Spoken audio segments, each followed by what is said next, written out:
Good morning. कैसे हैं आप?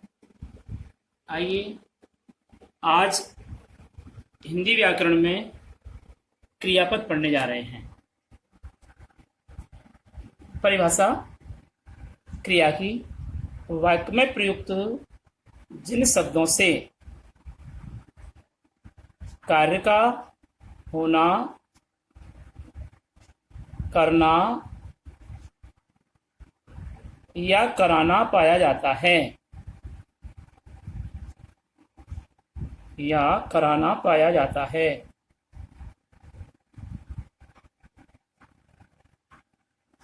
उसे क्रिया कहते हैं।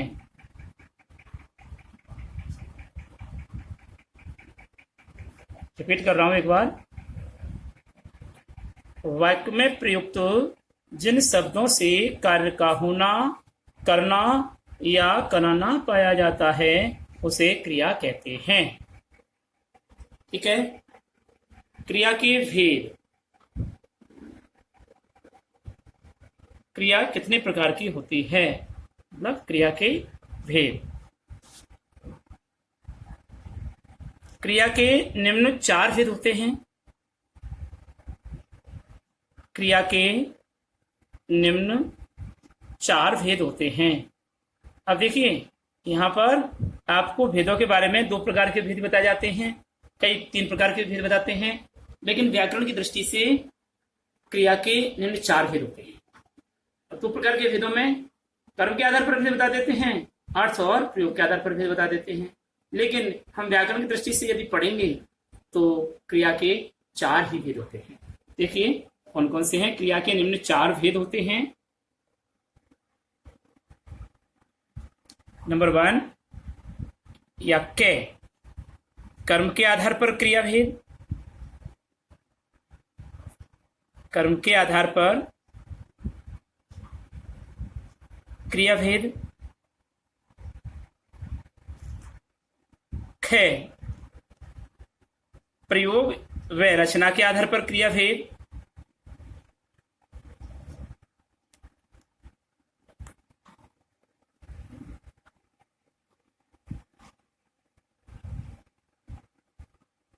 आधार पर क्रिया भेद।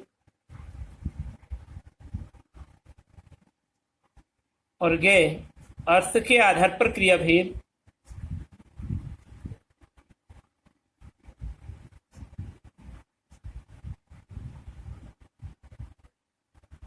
और घे, काल के आधार पर क्रिया भेद।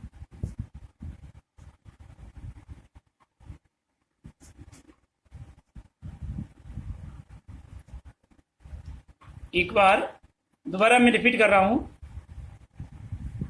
ध्यान से देखिए। क्रिया के निम्न 4 भेद होते हैं। कर्म के आधार पर क्रिया भेद, रचना व संरचना के आधार पर क्रिया भेद, अर्थ व या प्रयोग के आधार पर क्रिया भेद, और काल के आधार पर क्रिया भेद। हम अब नंबर 1 पढ़ेंगे, कर्म के आधार पर क्रिया भेद। कर्म के आधार पर क्रिया भेद।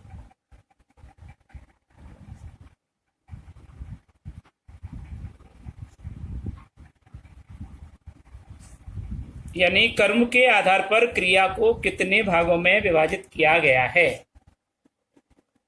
तो कर्म के आधार पर क्रिया को निम्न 2 भागों में विभाजित किया जाता है। अर्थात कर्म के आधार पर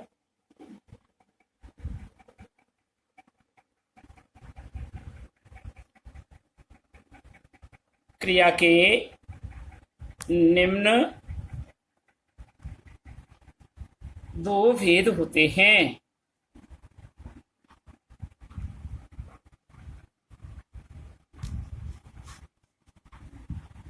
नंबर 1, सकर्मक क्रिया।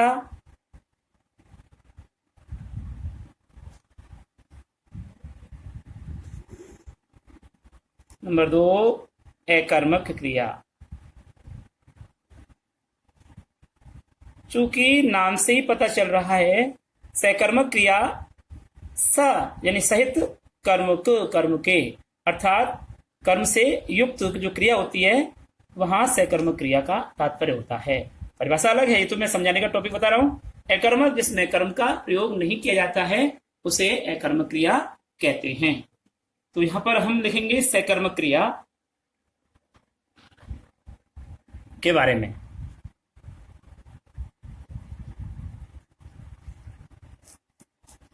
सकर्मक क्रिया के बारे में पढ़ेंगे। सकर्मक क्रिया किसे कहते हैं? वे क्रियाएं जिनका प्रभाव वाक्य में वे क्रियाएं जिनका प्रभाव वाक्य में कर्म पर आधारित होता है। रिपीट कर रहा हूं एक बार। वे क्रियाएं जिनका प्रभाव वाक्य में कर्म पर आधारित होता है, अर्थात वाक्य में जिन क्रियाओं का कर्ता के साथ कर्म में प्रयोग किया जाता है उन्हें सकर्मक क्रिया कहते हैं। क्या मतलब? लिखेंगे वाक्य में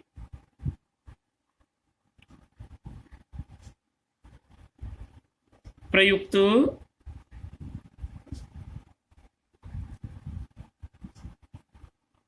जिन क्रियाओं के साथ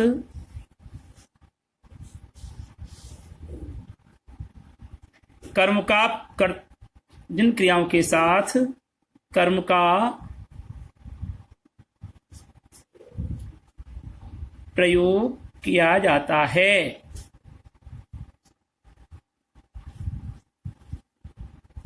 उन्हें सकर्मक क्रिया कहते हैं। अब यहाँ एक स्थिति यह उत्पन्न होती है, ध्यान दीजिए कि संस्कृत में सकर्मक क्रिया उनकी धातु के आधार पर, धातु की प्रकृति के आधार पर सकर्मक क्रिया का सुनिश्चित किया जाता था संस्कृत में। जैसे दुहु, याच, पच, दंड, रुद, भ्रू, सास, जी, ची, नी, वह, कृस, उत, कर्स, इन क्रियाओं में निश्चित कर्म होता है क्योंकि द्विकर्मक क्रिया है। तो धातु की प्रकृति के आधार पर सकर्मक और अकर्मक का हमारे हिंदी में कोई औचित्य नहीं है। यहाँ वाक्य में यदि कर्म उपस्थित है तो सकर्मक क्रिया है और वाक्य में यदि कर्म उपस्थित नहीं है तो अकर्मक क्रिया है। तो यहाँ प्रकृति को बिल्कुल चेंज करना होता है, प्रकृति के आधार पर बिल्कुल नहीं रखेंगे। जैसे पठ धातु है, अब पठ धातु सकर्मक क्रिया है, अब सकर्मक हिंदी में उसको पढ़ना बनता है, लेकिन इसका तात्पर्य ये नहीं है कि सब हमेशा ही सकर्मक ही सकर्मक का प्रयोग किया जाएगा। मोहन विद्यालय जाता है तो यहाँ पर सकर्मक क्रिया, लेकिन मोहन पढ़ता है अकर्मक क्रिया। मोहन पुस्तक पढ़ता है सकर्मक क्रिया, लेकिन मोहन पढ़ता है अकर्मक क्रिया। तो यहाँ कर्म के साथ में चाहे वो प्रकृति से विकर्मक हो या सकर्मक हो या आत्मनिपदी या परस्मैपदी कैसे भी क्रिया हो, लेकिन कर्म के प्रयोग में वह सकर्मक कहलाती है। यदि उस वाक्य में कर्म का प्रयोग किया गया है तो निश्चित वह सकर्मक क्रिया होगी, अन्यथा तो नहीं। ठीक है, तो क्या एक बार रिपीट कर रहा हूं परिभाषा। वाक्य में प्रयुक्त जिन क्रियाओं के साथ कर्म का प्रयोग किया जाता है उन्हें सकर्मक क्रिया कहते हैं, अर्थात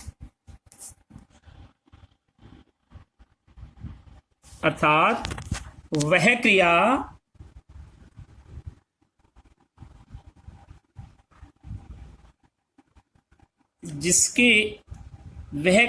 जिसका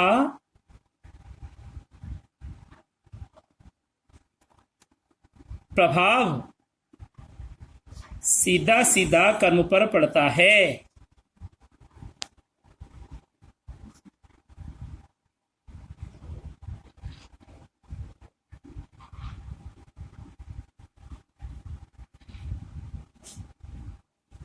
वाक्य में कर्म की उपस्थिति पाई जाती है।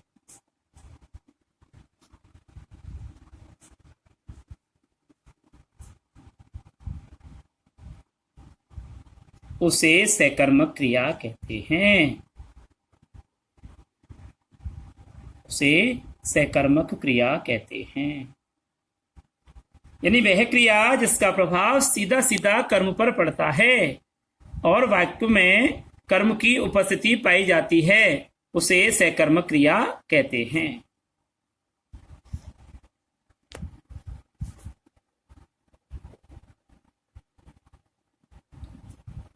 ठीक है, उदाहरण देखिए।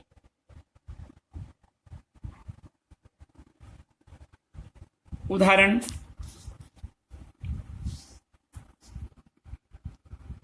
राम ने रावण को बाण से मारा। ध्यान दीजिए कि राम यहां पर कर्ता हुआ, रावण यहां पर कर्म हुआ, बाण यहां पर माध्यम यानी कारण हुआ और मारा यहां पर क्रिया है।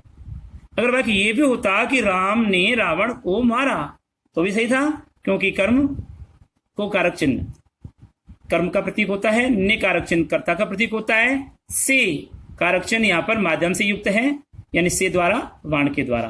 तो यहाँ राम रावण को बाण से मारा, तो अगर ये भी इसको वर्तमान काल में भी लगते तो राम रावण को बाण से मारता है।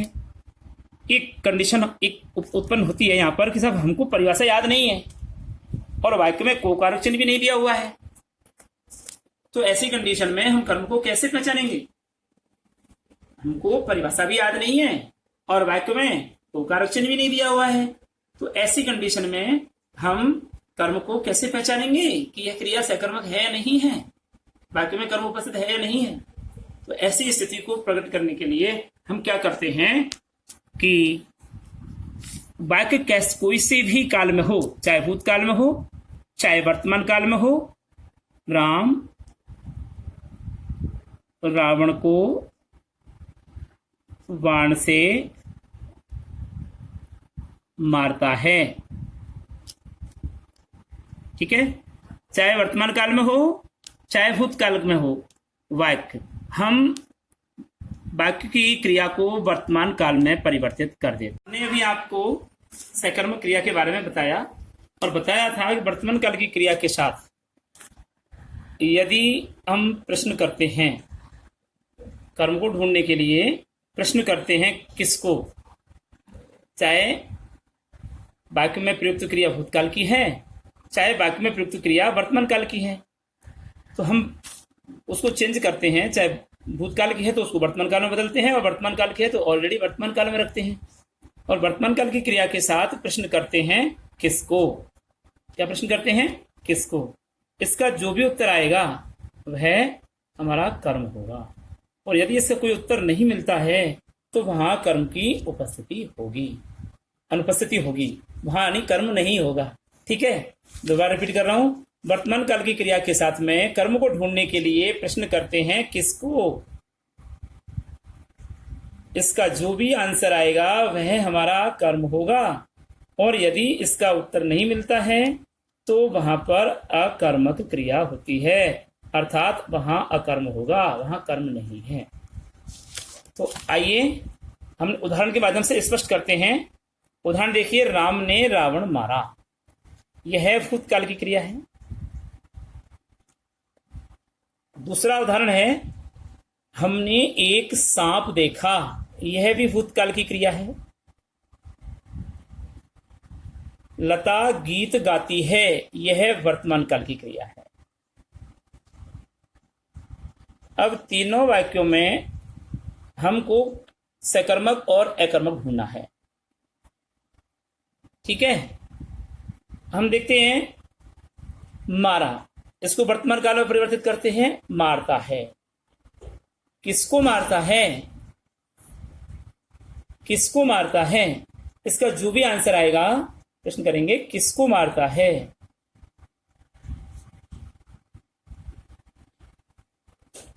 अब आंसर आया रावण को मारता है, तो रावण यहां पर कर्म हुआ, तो कर्म क्या हुआ? रावण। तो कर्म की उपस्थिति हुई इसलिए ये सकर्मक क्रिया हुई। ऐसे ही दूसरा, हमने एक सांप देखा, किसको देखता है? वर्तमान काल में बदलेंगे, किसको देखता है, प्रश्न करेंगे, उत्तर आया सांप को देखता है। तो सांप यहां पर कर्म हुआ, तो ये भी सकर्मक। ठीक है। लता गीत गाती है, किसको गाती है, गीत गाती है, गीत को गाती है। एक स्थिति यहां पर उत्पन्न होती है। अभी आप मेरे से पूछेंगे कि सर आपने ये प्रश्न किसको ही क्यों किया, यही प्रश्न क्यों किया, क्या क्यों नहीं किया, ये प्रश्न क्यों नहीं किया।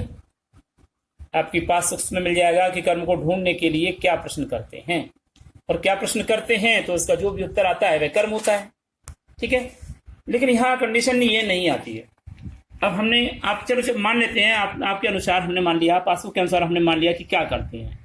जैसे पेड़ से पत्ता गिरता है, ठीक है जी। अब प्रश्न करते हैं क्या गिरता है according to you and passbook, क्या गिरता है, उत्तर मिला पत्ता गिरता है। तो क्या का मतलब कर्म आपके अनुसार या पासबुक के अनुसार। चलो, लेकिन एक व्याकरण का एक नियम होता है कि यथा कर्ता तथा क्रिया भवति। संस्कृत की व्याकरण के अनुसार ही हिंदी की व्याकरण चलती है। तो जैसा कर्ता, जैसा का मतलब जिस पुरुष लिंग और वचन में कर्ता का प्रयोग किया गया है, उसी लिंग वचन और पुरुष में क्रिया का प्रयोग किया जाता है। तो यथा कर्ता तथा क्रिया भवति, जैसा कर्ता होता है वैसी ही क्रिया होती है। तो जिस लिंग पुरुष वचन में करता है उस लिंग पुरुष वचन में ही क्रिया का प्रयोग किया गया है। अब क्या से हमने प्रश्न किया तो यहां पर उत्तर आया पत्ता। क्या से आपका उत्तर आया पत्ता। क्या गिरता है, पत्ता गिरता है। पत्ता को आपने कर्म घोषित कर दिया। ठीक है जी। तो अब हम आते हैं क्रिया किसके अनुसार आई, हमेशा कर्ता के अनुसार क्रिया होती है। अब यहां पर क्रिया किसके अनुसार आई, वाच्य की कंडीशन एक अलग है कि कर्मवाच्य में अलग होती है, भाववाच्य में अलग होती है, ये कंडीशन एक अलग है। कर्मवाच्य और भाववाच्य के अनुसार क्रिया परिवर्तित हो जाती है, कर्तृवाच्य के अनुसार क्रिया परिवर्तित हो जाती है, लेकिन जनरल वे में कर्ता के अनुसार क्रिया का प्रयोग किया जाता है। अब यहां पर हम देखते हैं कि यहां पत्ता तो आपने कर्म घोषित कर दिया, तो क्रिया किसके आधार पर आई, यह पेड़ के आधार पर आई। अरे पेड़ के साथ में तो से कारक चिन्ह लगा हुआ है, और से कारक चिन्ह दो स्थिति में उत्पन्न होता है। एक तो होता है माध्यम के अनुसार, और जिसको हम करण कहते हैं। दूसरा होता है अपादान, अलग होने के योग में, अलग होने के योग में, जिसको हम अपादान कहते हैं। अब देखिए, ध्यान से सुनिए कि हमने अकॉर्डिंग टू पासो एंड अदर्स हमने मान लिया क्या के अनुसार कर्म हुआ। अब यहां पर क्रिया किसके अनुसार आई, अकॉर्डिंग टू मी, यानी हमारे अनुसार क्या होता है कि हमने किसको प्रश्न किया और कर्ता को ढूंढने के लिए कौन प्रश्न किया, कौन गिरता है। तो यहां पर प्रश्न आया पत्ता गिरता है, तो यहां पर पत्ता क्या हुआ, कर्ता हुआ। किसको गिरता है, किसको के साथ में प्रश्न किया, तो यहां पर हमको कर्म ढूंढना था, इसका कोई उत्तर नहीं आ रहा। इट मीन्स ये अकर्मक है, यहां पर कर्म की उपस्थिति नहीं है। अब स्थिति ये होगी कि सर हमने लिख दिया कि पेड़ से पत्ते लिख दिया, तो क्या क्रिया चेंज हो जाएगी, यस क्रिया चेंज हो जाएगी। पत्ते अगर बहुवचन का आ गया तो क्रिया भी बहुवचन की आ जाएगी। गिरते हैं, तो अब स्पष्ट हो गया कि कर्ता के अनुसार क्रिया हुई। कर्ता अगर बहुवचन का आ गया तो क्रिया भी बहुवचन की आ गई। कर्ता यदि एक वचन का है तो क्रिया भी एक वचन की है। तो यहां पर कर्म को ढूंढने के लिए क्या प्रश्न हमको बिल्कुल नहीं करना है। कर्म को ढूंढने के लिए किसको प्रश्न करना है। आपको कितना ही बताया जाए, कितना ही कहा जाए, क्या तो कहीं होता ही नहीं है। अच्छा, सबसे पहले ये बताइए मुझे, क्या क्यों किया हमने प्रश्न, हमने क्या क्यों किया भाई, इसका क्या वेश है। आप जैसे मेरे से पूछा अभी आपने कि सर किसको, हमने यही प्रश्न क्यों किया, किसको। हम और भी कई प्रश्नवाचक वाक्य थे, कई भी हम उनको भी कर सकते थे, वो क्यों नहीं किया हमने किसको ही क्यों किया। वो किसको इसलिए किया कि किसमें कुकारक चिन्ह का प्रयोग हो रहा है। अब कुकारक चिन्ह का प्रयोग कर्म के लिए आता है। कर्ता ने कर्म को कर्ण से, ये आपने पढ़ा है। तो कुकारक चिन्ह हमेशा कर्म में होता है, और कुकारक चिन्ह केवल इसी प्रश्न के द्वारा स्पष्ट किया जा सकता है किसको। तो किसको के अलावा और किसी प्रश्न में आपको को कारक चिन्ह स्पष्ट नहीं होता, और को कारक चिन्ह को स्पष्ट करने के लिए ही हम वाक्य में किसको का प्रश्न करते हैं और इससे हमें कर्म का पता चल जाता है। आगे समझ में।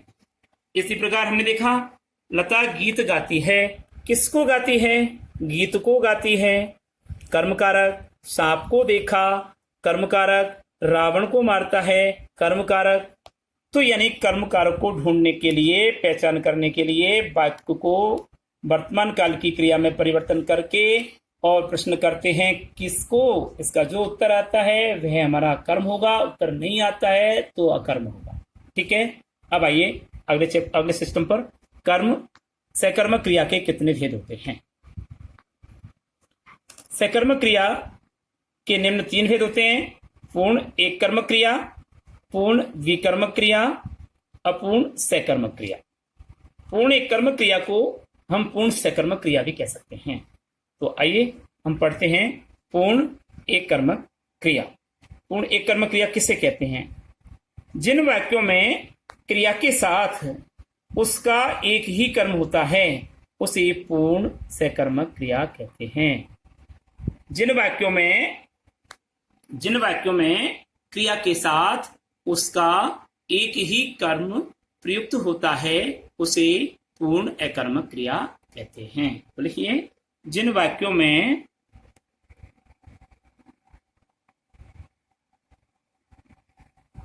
क्रिया के साथ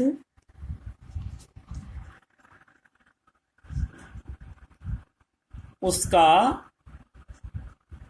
एक ही कर्म प्रयुक्त होता है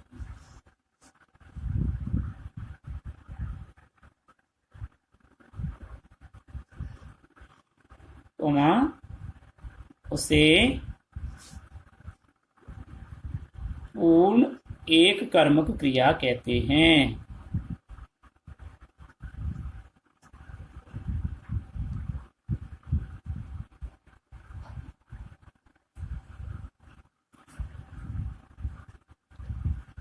उदाहरण देखिए, लता ने पुस्तक पढ़ी।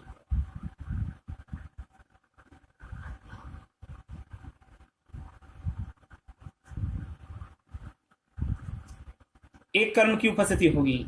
वृद्ध आम खाता है।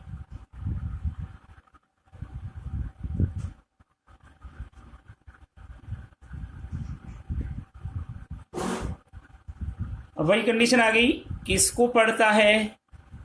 उत्तर आया पुस्तक को पढ़ता है। तो एक ही कर्म है। किसको खाता है? आम को खाता है। एक ही कर्म है। तो यहां पूर्ण एक कर्म क्रिया का उदाहरण आता है। दूसरा आता है पूर्ण द्विकर्म क्रिया।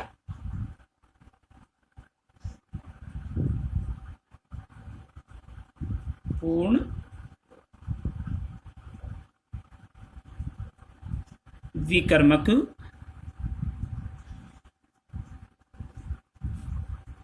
पूर्ण द्विकर्मक क्रिया।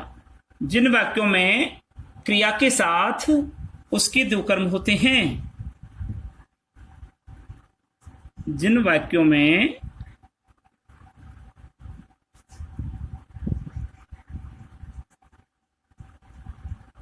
क्रिया के साथ उसके दो कर्म प्रयुक्त होते हैं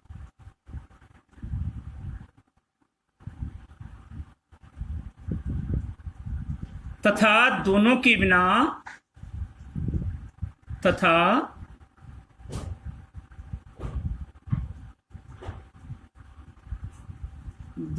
बिना वाक्य का अर्थ स्पष्ट नहीं होता है। स्पष्ट नहीं होता है,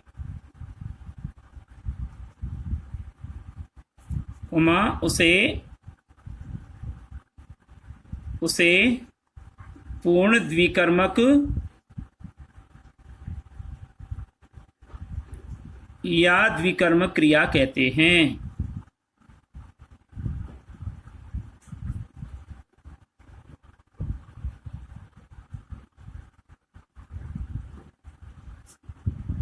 जिन वाक्यों में क्रिया के साथ उनकी दो कर्म प्रयुक्त होते हैं तथा दोनों के बिना वाक्य का अर्थ स्पष्ट नहीं होता है, यानी दोनों कर्म उपस्थित होना जरूरी है।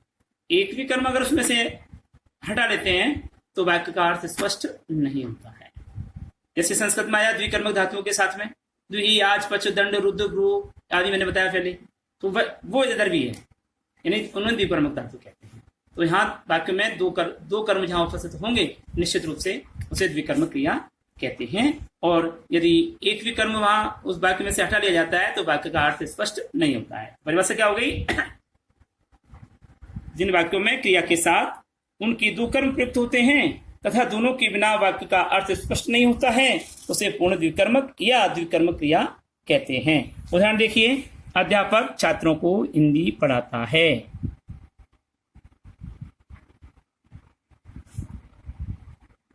अध्यापक छात्रों को हिंदी पढ़ाता है। अब देखिए, किसको पढ़ाता है? छात्रों को पढ़ाता है। किसको पढ़ाता है?